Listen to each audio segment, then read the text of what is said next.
नमस्कार फ्रेंड्स, मैं सुनील यादव आप सभी का स्वागत करता हूं आपके ही अपने YouTube channel M with Sunil पर।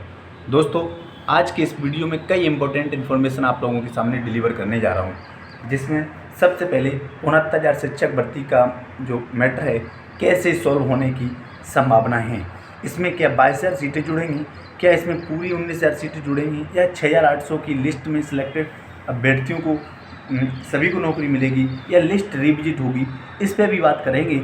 और इसके साथ साथ दोस्तों, जो उत्तर प्रदेश में माननीय मुख्यमंत्री महोदय लगातार हम देख रहे हैं ताबड़तोड़ मीटिंग तो कर रहे हैं, लेकिन कहीं ना कहीं उनके ट्विटर हैंडल से निकल के आ रहा है कि बेरोजगारी दर पहले की अपेक्षा बहुत कम हुई है। ऐसे ट्वीट आ रहे हैं जिससे कि लग रहा है कि चुनाव परिणाम जब आया था 2 दिन पहले या 4-5-6 दिन पहले, तो उस टाइम कुछ अलग ही एक्शन थे। और अब धीरे धीरे जैसी ये पावर कम होती जाएगी, कह सकते हैं जैसे प्रेशर कम होता जाएगा, वैसे ही माननीय मुख्यमंत्री महोदय के बयान एक तरीके से बदलते जा रहे हैं। तो मेरे नौजवान साथियों, हतोत्साहित न हो, इस वीडियो को पूरा देखें। देखिए, जो हमारे एक्टिव साथी हैं, जो बहुत ही सक्रिय साथी हैं, जिसमें सबसे आगे अगर नाम है किसी का तो वो नाम है धनंजय गुप्ता के साथ साथ, और हमारे जो और भी हमारे साथी रायबरेली से एक हमारा भाई है जो कि राहुल गांधी से मिले हैं, जो पहले भी कई बार मिल चुके हैं और कल भी उन्होंने मिलने का प्रयास किया। और भी हमारे तमाम साथी हैं जो लगातार प्रयास करते रहें, रंजीत भाई हैं, और भी हमारे तमाम भाई हैं जो लगातार लखनऊ में प्रयास कर रहे हैं। तो दोस्तों, जैसा कि बहुत से लोग हमारे ऐसे भी दोस्त हैं जो अभी से धरना देने के लिए लोगों से कहने लगे कि धरना दीजिए और आइए और आर्थिक सहयोग करिए, फलाने नंबर पर रुपए डालिए, ये करिए।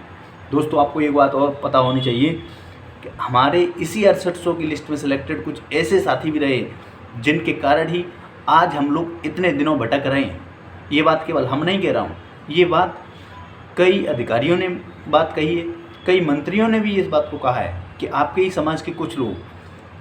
और दोस्तों, आपको पता होगा कि माननीय ओम प्रकाश राजभर जी की आवास पर जब हम या हमारे साथी जब गए थे, तो उस टाइम उन्होंने क्या कहा था, ये ऐसी ही बातें कुछ कही थी। और तो तमाम ऐसी चीज़ें हैं, हालांकि वो बातें पुरानी हो चुकी हैं। हम लोगों को नए जोश और एनर्जी के साथ काम करना है, वो भी मेरे हिसाब से, मेरा अगर व्यक्तिगत मानना है, हालांकि कुछ भी हमने अभी तक कहा हो, मेरे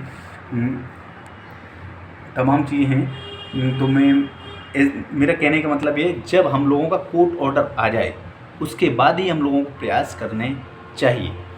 देखिए, कोर्ट ऑर्डर अभी आ ना पाया, जैसे एक तरफ हम मानते हैं कि नहीं, कोर्ट प्रक्रिया बिल्कुल निष्पक्ष है, बिना कोर्ट प्रक्रिया, बिना उसके प्रयास के कुछ होने वाला नहीं है। तो वहीं दूसरी तरफ हम लोग कह रहे हैं कि नहीं, कोर्ट ऑर्डर प्रेशर से आ जाएगा, धरना से आ जाएगा। कि हम लोग धरना 640 दिन करते रहे, उससे कुछ हो गया?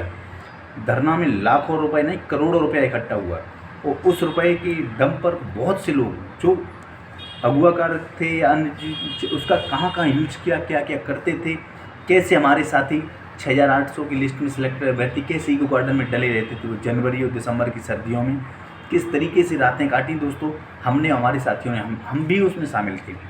कहीं कोई रेन बसेरा में डला था, कोई इको गार्डन में डला था, कोई इधर, कोई उधर, कोई खुले आसमान के नीचे। और जिन लोगों के खातों में हम लोगों ने रुपए भेजे थे, हमारे साथियों ने 1,000, 2,000, 4,000 रुपये भेजे थे, वो लग्जरी होटलों में लग्जरी रूम लेके रह रहे थे, लग्जरी गाड़ियों में लग्जरी लाइफ जी रहे थे। साथियों, इसलिए सजग रहें, सचेत रहें, ऐसे किसी भी बहकावे में मत आएँ कि जो हम लोग और ज़्यादा प्रताड़ित हों। आप इस बात को दिमाग से निकाल दीजिए कि पहले हम लोग कुछ और थे, अब कुछ और है। हालांकि जब आदमी को एक बार ठोकर लग जाती है, दूसरी बार सजग हो जाता है, और सजग हो भी जाना चाहिए। क्योंकि पहले देखिए दोस्तों, पहले हम लोग के पास इतनी पावर भी नहीं थी, क्योंकि हम जो पिछड़े या दलितों की जो पार्टी थी, या पिछड़े दलितों की जो पीढ़ी था, उसके पास केवल 5 सांसद थे। आज दिल्ली में 37 सांसद हैं पीडीए समाजवादी पार्टी के। और दोस्तों, हालांकि ये बिल्कुल सत्य है, कोई भी कुछ कहे अन्यथा ना कहे, माननीय योगी जी महाराज भले ही माने अन्यथा न माने, कि इसमें सबसे अहम रोल 69,000 शिक्षक भर्ती में आरक्षण पीड़ित अभ्यर्थियों का रहा है, जिसके कारण उनकी सीटें इतनी कम हुई हैं।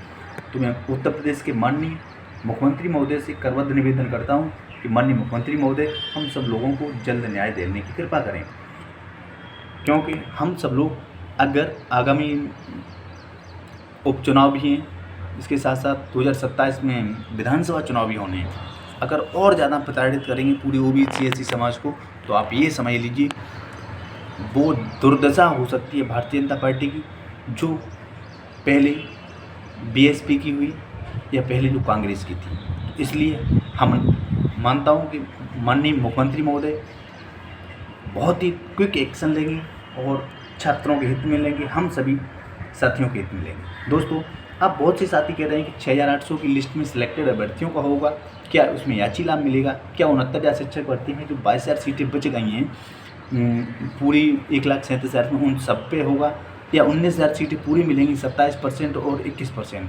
तो दोस्तों, स्पष्ट तरीके से मैं बता देना चाह रहा हूँ जो जानकारियाँ मिल रही हैं कि 6800 प्लस अभ्यर्थियों का होने जा रहा है, जैसा मुझे सूचनाएं प्राप्त हो रही हैं, जैसा मैं अनुमान लगा पा रहा हूँ। अब दोस्तों, कुछ लोग अभी से प्लान बना रहे हैं, हम वहाँ से चुनाव लड़ेंगे, हम ये कर देंगे, हम वो कर देंगे। आप ये, हाँ देखो, चुनाव लड़ने के लिए हर आदमी स्वतंत्र है। आप चुनाव प्रधानमंत्री मोदी के खिलाफ लड़िए, किसी के भी खिलाफ कोई भी चुनाव लड़ सकता है। वो केवल भारत का नागरिक होना चाहिए और वो उसकी उम्र 25 साल की होनी चाहिए, 25 साल से कम नहीं होनी चाहिए, और वो पागल दिवालिया ये तमाम चीज़ ऐसा नहीं होना चाहिए, और जो 2-3-4 शर्तें, ठीक है।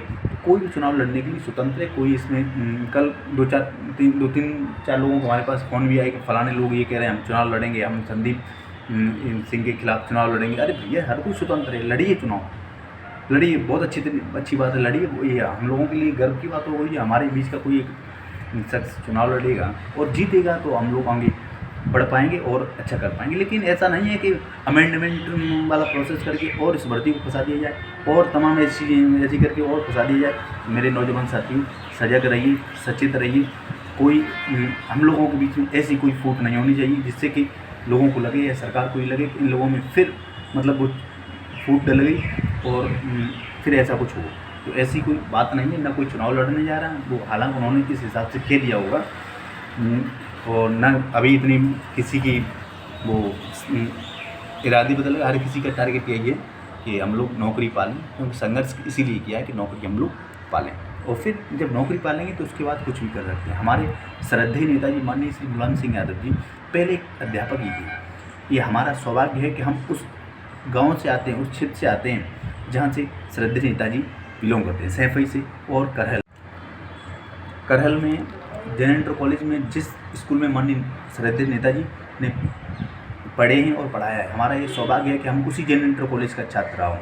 इसके साथ साथ हम सब लोगों का ये परम कर्तव्य है, परम मतलब वो बनाया है कि हम सब लोगों ने उनको सपोर्ट किया कि आज इतना पावर में सपा आई है और हम लोग जीतेंगे और हम जल्द अपने अपने विद्यालय में होंगे। साथियों, हिम्मत मत हारिए, पेशेंस रखिए, जल्द हम लोग अपने अपने विद्यालय में होंगे। बने रहिए अपने यूट्यूब चैनल एम मित्र सुनील को। वीडियो को जब भी देखें शेयर करें। जय हिंद, जय भारत, जय संविधान, जय समाजवाद।